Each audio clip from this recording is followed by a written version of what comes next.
तो इस आसन को सही तरीके से कैसे करना है, अब उसके बारे में बात करते हैं। इस आसन को करने के लिए सबसे पहले आप सीधा होके बैठ जाएं। दोनों पैरों को इस तरह से मिला के रखेंगे।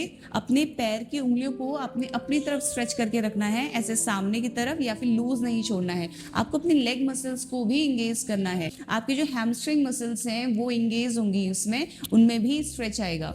कमर गर्दन सीधी रहेगी, इस तरह से बैठ जाए। अब यहाँ से आप इनहेल करेंगे, दोनों हाथों को ऊपर की तरफ लेके जाएंगे। जितना आप अपनी बॉडी को ऊपर की तरफ स्ट्रेच कर सकते हैं उतना स्ट्रेच करेंगे। जितना आप अपनी बॉडी को स्ट्रेच करेंगे ऊपर की तरफ और आगे जाते हुए, उतना आप अपनी स्पाइन में स्पेस क्रिएट करते हैं और आपका पोस्चर उतना ही अच्छा होगा, आप उतना ही आगे और नीचे की तरफ जा पाएंगे।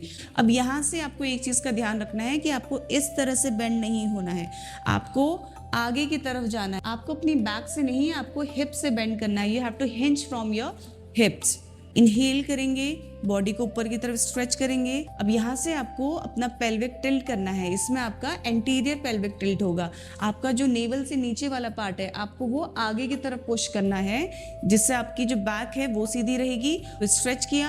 अब आपका सबसे पहले जो लोअर एब्डोमेन है, नेवल से नीचे वाला पार्ट, पहले वो थाई को टच करेगा। अगर आपका वो थाई को टच कर रहा है तो ही आप अपनी चेस्ट और फोरहेड को नीचे लगाएंगे, अदरवाइज नहीं। तो इनहेल, स्ट्रेच करेंगे बॉडी, लेग्स एंगेज, आगे की तरफ लेके जाएंगे जितना आप लेके जा सकते हैं बिना अपनी स्पाइन को राउंड किए। अब यहाँ पे जब आपको कंफर्टेबल होगा तो धीरे धीरे आपको अपने हाथों को नीचे की तरफ लेके जाना है। अगर आप यहाँ तक पहुँच पा रहे हैं तो ठीक है, अगर नहीं पहुँच पा रहे हैं तो आप अपने दोनों हाथों को इस तरह से मैट पे भी रख सकते हैं, या फिर आप किसी दुपट्टे या फिर योगा स्ट्रैप का भी यूज़ कर सकते हैं अपने पैरों को पकड़ने के लिए, जो भी आपको कंफर्टेबल है। तो यहाँ से हमने अपनी बॉडी सीधी करी।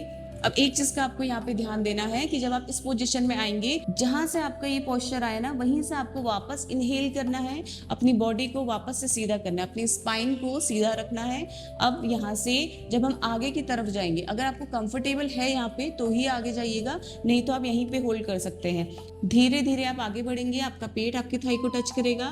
फिर धीरे धीरे आपने अपनी एल्बोज को बेंड करते हुए अपनी चेस्ट को नीचे लगाना है, और जब आपकी चेस्ट नीचे लगेगी उसके बाद ही आप अपने फोरहेड को नीचे रखेंगे। देखिए किस तरह से।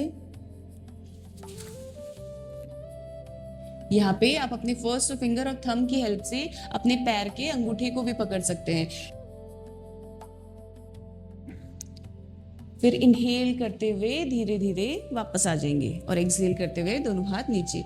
आई होप अब आपको क्लियर है कि ये आसन आपको किस तरह से करना है, कौन सी गलतियां आपको इसमें नहीं करनी है। ये वीडियो उन लोगों के लिए है जो इस आसन को गलत तरीके से करते हैं या जिनका पोस्चर इस आसन को करते समय गलत आता है। अगर